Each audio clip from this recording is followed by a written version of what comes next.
인류가 처음으로 밤하늘의 별을 유심히 관찰했을 때 그들이 본 것은 사실 아득히 먼 빛의 점들에 불과했습니다. 그 누구도 그것들이 대체 무엇인지, 왜 빛나는지 알지 못했습니다. 하지만 인류는 점차 깨닫게 되었습니다. 고요해 보이는 저 별들에게도 사실 각자의 탄생과 변화, 심지어 죽음이 있다는 것을 말입니다. 오늘날 우리가 우주에 대해 이해하고 있는 가장 중요한 부분 중 상당수는 바로 여기서부터 시작되었습니다. 다만 별의 본질에 대해 묻는 모든 이들에게 우주는 까다로운 난제를 던졌습니다.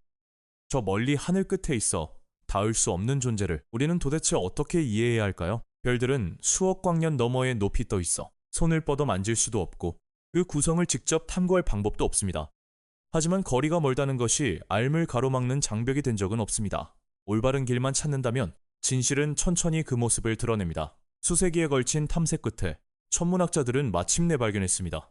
별은 결코 침묵하는 수수께끼가 아니며 올바른 관측 방법만 숙지한다면 스스로 그 비밀을 천천히 드러낸다는 사실을 말입니다.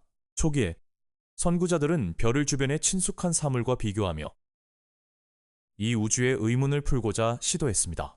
기원전 450년경 고대 그리스 철학자 아낙사고라스는 대담한 추측을 내놓았습니다. 별은 아마도 불타는 뜨거운 돌덩어리일 것이며 거리가 너무 멀어 그 뜨거움이 지구에 닿지 않아 우리가 느끼지 못할 뿐이라는 것입니다. 지금 돌아보면 이 소박해 보이는 주장이 전혀 근거가 없는 것은 아닙니다. 하지만 한 세기 후 아리스토텔레스가 별을 관측한 시각은 전혀 다른 해답을 제시했습니다. 그가 보기에 별은 결코 불이나 돌 혹은 지구상에 알려진 그 어떤 물질로도 이루어질 수 없었습니다. 왜냐하면 별들의 궤적은 세상 만물과 완전히 달랐기 때문입니다. 별들은 떨어지는 물체처럼 직선으로 낙하하지 않고 매일 동쪽에서 떠서 서쪽으로 지며 일정한 궤적을 따라 지구 주위를 회전합니다. 먼 옛날부터 변함없이 영원히 존재하는 것처럼 말입니다. 따라서 아리스토텔레스는 단언했습니다. 별은 영원 불멸하며 오직 1000개에만 존재하는 에테르라는 특수한 물질로 구성되어 있다고 말입니다. 이 학설은 이후 1800년 동안 주류를 차지했습니다. 천문학자들의 새로운 발견이 이 인식을 완전히 깨트릴 때까지 말입니다. 사람들은 마침내 깨달았습니다. 별이 지구 주위를 도는 것이 아니라 실제로 돌고 있는 것은 우리 자신이라는 것을요. 인류는 끊임없이 자전하는 행성에 살고 있으며 이 행성은 정해진 궤도를 따라 태양 주위를 공전하고 있습니다. 1572년 카시오페이아 자리의 밤하늘에 갑자기 비정상적으로 밝은 신성이 나타났습니다. 그 빛은 한때 밤하늘의 모든 별빛을 압도했으며 몇 달이 지나서야 서서히 어두워지며 사라졌습니다. 오늘날 우리는 이미 알고 있습니다. 이 갑작스러운 우주의 방문객이 사실은 질량이 큰 항성이 죽음에 이르렀을 때의 폭발, 즉 초신성이라는 것을요. 그 폭발이 남긴 잔해는 오늘날까지도 거대한 성운의 형태로 우주에 떠 있으며 지구로부터 8, 영광년 이상 떨어져 있습니다. 하지만 당시 이 초신성이 천문학자들에게 가져다준 가장 귀중한 깨달음은 별은 결코 영원불변하지 않으며 별들에게도 자신만의 생애 주기가 있다는 것이었습니다. 이어진 망원경의 탄생은 천문학의 새로운 문을 열어주었습니다. 이 위대한 발명은 천문학의 발전 궤도를 완전히 바꿔놓았습니다. 망원경은 머나먼 천체를 눈앞으로 끌어당겨 희미했던 빛의 점들을 선명하게 알아볼 수 있게 해주었습니다. 망원경을 통해 행성은 더 이상 하늘의 장식이 아니라 온전한 지형을 갖춘 하나의 독립된 세계가 되었습니다. 동시에 망원경은 놀라운 사실을 증명했습니다. 별들의 거리는 고대 천문학자들이 상상했던 것보다 훨씬 더 멀며 그것들이 태양과 같은 항성이라는 것을 증명할 만큼 충분히 멀리 떨어져 있다는 것입니다. 사람들은 점차 천계와 인간계가 분리되어 있다는 낡은 인식을 버리고 천지만물이 모두 동일한 물리, 법칙을 따른다는 것을 깨닫기 시작했습니다. 1687년 아이작 뉴턴은 져서 자연철학의 수학적 원리를 통해 쐐기를 박았습니다. 그가 제시한 만유인력의 법칙은 지구에서 떨어지는 사과뿐만 아니라 머나먼 달과 행성에도 똑같이 적용되며 천지에 예외 없이 통용되었습니다. 하지만 천문학자들이 별의 구성을 엿볼 수 있게 해준 것은 뉴턴의 또 다른 발견이었습니다. 1704년 뉴턴은 저서 광학에서 한 가지 비밀을 밝혔습니다. 우리 눈에 보이는 백색광은 사실 모든 색깔 빛의 집합체이며 유리 프리즘만 있으면 이 빛들을 분리하여 무지개 같은 스펙트럼을 만들 수 있다는 것입니다. 뉴턴은 무지개의 원리를 밝혀냈지만 스펙트럼의 비밀을 더 깊이 탐구하지는 못했습니다. 1802년이 되어서야 영국의 화학자 윌리엄 울러스턴이 스펙트럼 연구를 새로운 차원으로 끌어올렸습니다. 울러스턴은 관측 방법을 개선하여 먼저 햇빛을 좁은 틈으로 통과시킨 뒤 프리즘을 거치게 하여 빛의 분리를 더욱 선명하게 만들었습니다. 그때 그는 태양의 스펙트럼 속에서 가느다란 암선 몇 개가 어렴풋이 나타나는 것을 발견했습니다. 울러스턴은 이 암선들이 그저 색깔 사이의 자연적인 경계라고 착각했지만 알지 못했습니다. 그가 본 것은 빙산의 일각에 불과하다는 것을요. 1814년 독일의 기기 제작자 요제프 폰 프라우노퍼는 빛의 굴절 정도를 정밀하게 측정하는 장치를 발명했습니다. 그가 이 장치로 햇빛을 관측했을 때 울러스턴이 발견한 암선뿐만 아니라 수백 개의 가늘고 촘촘한 암선들이 스펙트럼 전체에 퍼져 있는 것을 보았습니다. 당시 프라우노퍼는 예상하지 못했습니다. 자신이 발명한 이 분광기가 마침내 태양과 별의 구성에 대한 수수께끼를 풀게 될 줄은 말입니다. 다만 암선 속에 숨겨진 이 우주의 바코드를 읽어내고 그 속의 암호를 해독하여 새로운 천문학 지식으로 바꿀 누군가가 필요했습니다. 과학 탐구의 길은 결코 순탄치만은 않습니다. 때로는 발전이 막다른 골목에 다다른 것 같은 순간들이 있습니다. 1835년 프랑스 철학자 오기스트 콩트는 단언했습니다. 인류는 영원히 별의 화학 성분을 알 수 없을 것이라고 말입니다. 그가 보기에 별의 구성을 밝히려면 과학자가 직접 별에 도착해야만 했고 그 외에는 다른 방법이 없었습니다. 하지만 분광기의 등장은 곧 그의 단언을 뒤집고 인류에게 별의 내부로 향하는 문을 열어주었습니다. 분광기는 빛을 빨간색에서 보라색까지 온전한 스펙트럼으로 분해할 수 있었으며 동시에 선명하게 보여주었습니다. 태양의 스펙트럼에 가느다란 암선들이 가득하다는 것을요. 빛은 일종의 파동이며 이 암선들은 특정 파장에 해당합니다. 이는 곧 태양빛의 해당 파장에 있는 에너지가 알 수 없는 이유로 사라졌음을 의미합니다. 그렇다면 사라진 이 에너지는 도대체 어디로 간 것일까요? 19세기 50년대 두 명의 독일 물리학자 로베르트 분젠과 구스타프 키르히오프가 협력하여 마침내 이 수수께끼를 풀었습니다. 그들의 실험은 빛이 기체를 통과할 때 기체 안의 원자가 빛의 일부를 흡수한다는 것을 증명했습니다. 게다가 특정 파장의 빛만을 흡수하며 흡수되는 파장은 그 원자의 고유한 특성에 따라 결정된다는 사실을 밝혀냈습니다. 이것이 바로 태양 스펙트럼 속 암선의 원인이며 이 암선들은 흡수선이라고 불립니다. 키르히오프와 분젠은 곧 깨달았습니다. 이 스펙트럼 선들이 각 원소의 화학적 지문과 같다는 것을요. 이 지문들을 해독하기만 하면 태양 대기층에 어떤 기체들이 존재하는지 알 수 있었습니다. 하지만 이는 이야기의 절반에 불과합니다.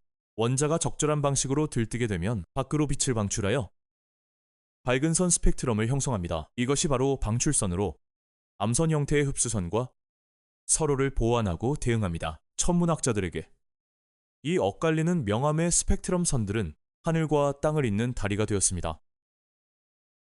그들은 실험실에서 알려진 물질의 기체와 불꽃 스펙트럼을 측정한 뒤 이를 태양과 별의 스펙트럼과 비교했습니다. 우주의 화학 성분이 처음으로 인류의 눈앞에 명확하게 드러나는 순간이었습니다. 1862년부터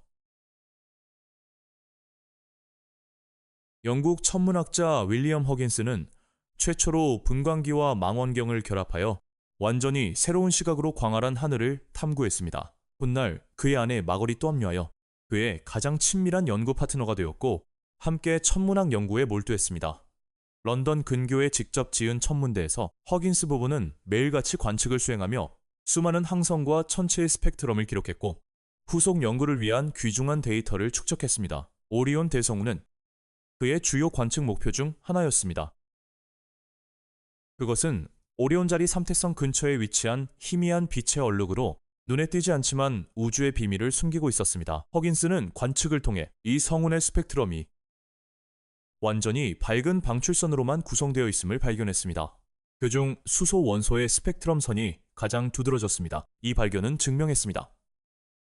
성운이 사람들의 생각처럼 단순한 먼지 집합체가 아니라 거대하고 뜨거운 기체 구름이라는 것을요. 아마도 머나먼 미래에 그것은 점차 뭉쳐져 새로운 항성을 잉태할 것입니다. 1864년 허긴스가 고양이 눈성운으로 분광기를 향했을 때 죽어가는 별이 뿜어내는 팽창하는 가스 껍질층을 관측하며 전혀 다른 현상을 목격했습니다. 고양이 눈성운은 밝은 녹색 방출선을 내뿜고 있었습니다. 이 스펙트럼선은 당시 알려진 그 어떤 원소와도 일치하지 않았습니다. 허긴스는 이 신비로운 미지의 물질을 네뷸륨이라고 명명했습니다. 60여 년이 지나서야 천문학자들은 마침내 이 수수께끼를 풀었습니다. 이 녹색 스펙트럼선은 사실 전자 두 개를 잃은 산소 원자가 내뿜는 것이었습니다. 이 특수한 들뜬 상태는 성운 내부의 고온 저압 환경을 밝혀냈을 뿐만 아니라 우리에게 말해주고 있습니다. 이 성운이 시속 약 6만 킬로미터의 속도로 우주 깊은 곳을 향해 팽창하고 있다는 것을요. 1868년 분광기는 진정 역사적인 돌파구를 맞이했고 인류에게 완전히 새로운 원소 발견을 안겨주었습니다. 같은 해 8월 프랑스의 천문학자 피에르 장세는 개기일식 기간 동안 분광기를 이용해 관측을 진행했습니다. 그의 목표는 태양 홍염의 빛을 분리해내는 것이었습니다. 홍염은 태양의 강한 자기장에 떠있는 뜨거운 전리 가스대입니다. 평소에는 태양 표면의 강한 빛에 가려져 전혀 관측할 수 없습니다. 오직 개기일식으로 태양이 완전히 가려질 때에만 태양 가장자리의 거대한 홍염이 제 모습을 드러내어 선명하게 볼 수 있습니다. 장센이 분광기를 홍염에 맞췄을 때 이전에 본 적 없는 방출선 몇 개가 눈에 들어왔습니다. 이 스펙트럼 선들은 당시 알려진 어떤 기체에도 속하지 않았습니다. 그는 발견했습니다. 개기일식의 도움을 받지 않더라도 태양의 스펙트럼에서 이 신비로운 선들을 찾을 수 있다는 것을요. 같은 시기 영국의 천문학자 노먼 로키어 또한 이 방출선들을 관측했습니다. 장센과 마찬가지로 그는 이것이 전례 없는 새로운 원소라고 판단했고 그리스 태양신 헬리오스의 이름을 따서 이를 헬륨이라고 명명했습니다. 그 후 27년이 지나서야 헬륨 원소는 실험실에서 공식적으로 그 존재가 입증되었습니다. 태양에서 먼저 발견된 이 기적은 장센과 로키어의 이름을 역사에 남게 했습니다. 훗날 로키어는 저명한 과학 저널 네이처의 창간 편집장이 되어 과학 발전을 촉진하는 데 중요한 공헌을 했습니다. 19세기 말 분광기는 이미 해독에 있어 자신의 가치를 증명했습니다. 태양과 별의 화학 성분을 분석하는 데 지대한 가치가 있음을 말입니다. 그리고 분광기의 가장 찬란한 성취는 아직 인류가 풀어야 할 미래에 기다리고 있었습니다. 1925년 별의 구성을 탐구하는 인류의 여정은 마치 기묘한 윤회를 완성한 듯 했습니다. 400여 년 전 아낙사고라스는 별이 뜨거운 돌덩어리라고 주장했습니다. 오늘날 분광기의 관측 결과는 이 오래된 추측과 우연히 일치하는 듯 했습니다. 천문학자들은 분광기를 통해 태양과 먼 별을 관측하여 그 스펙트럼 속에서 나트륨, 칼슘, 마그네슘, 철 등 다양한 원소의 선을 발견했습니다. 이 원소들은 지구의 광물에서도 매우 흔하게 발견됩니다. 이 발견은 미국의 천문학자 헨리 노리스 러셀로 하여금 하나의 관점을 제시하게 했습니다. 만약 지구의 지각을 태양의 온도까지 가열한다면 그 스펙트럼은 태양의 스펙트럼과 완전히 일치할 것이라는 주장이었습니다. 러셀은 당시 항성 연구 분야의 권위자였고 그의 관점은 과학계의 주류 인식이 되었습니다. 하지만 누구도 예상하지 못했습니다. 이 주류 인식이 곧 놀라운 발견에 의해 완전히 깨지게 될 줄은 말입니다. 이 판도를 뒤집을 복선은 이미 수년 전에 마련되어 있었습니다. 매사추세츠주 캠브리지에 있던 뛰어난 여성들이 그 주역이었습니다. 이들은 하버드 대학 천문대에 고용되어 컴퓨터가 아직 발명되지 않은 시대의 천문학의 발전을 위해 묵묵히 헌신하고 있었습니다. 당시 천문대장 에드워드 피커링은 방대한 양의 새로운 천문 데이터 때문에 골머리를 앓고 있었습니다. 사진술과 분광학의 결합은 수만 개에 달하는 항성의 스펙트럼을 촬영할 수 있게 해주었습니다. 사진 건판에 기록된 데이터의 양이 너무 방대하여 사람의 힘으로 처리할 수 있는 범위를 훨씬 넘어섰습니다.